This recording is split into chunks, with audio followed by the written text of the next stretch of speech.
British Columbia is known as a land of good fortune and opportunity. In fact, over the last 150 years, this province has provided a wealth in copper, in gold, in coal, zinc, and these commodities have produced a value of well into the number of about $800 billion value from these commodities.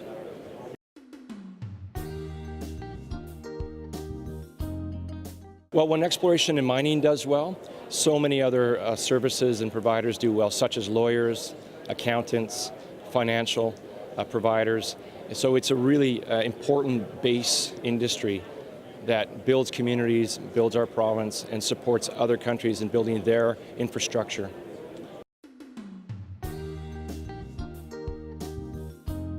That's right, the BC government is funding the Geoscience BC organization $10 million over the next 2 years. And this is critical funding in order to have excellent information and data that's very specific, geoscience, in fact, that encourages investment, provides a wealth of information and data that then prospectors can use, explorers can use to make the next big discovery here in British Columbia. And when that happens, of course, then we can build it into a mine that can supply a lot of these important commodities that the world needs, such as coal and copper.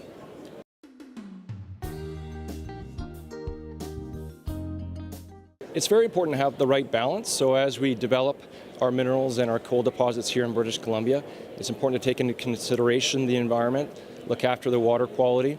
And so at AME, we have an Environment, Health and Safety Committee that is working very closely with the government to work on regulations, work on a code review, and to make sure that it's always updated and that it's a dynamic document. And so we're always looking for improvements.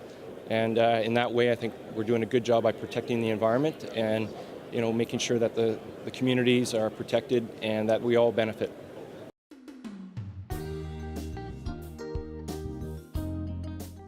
I think there's a strong partnership with Asia and China in particular, with Canada and China.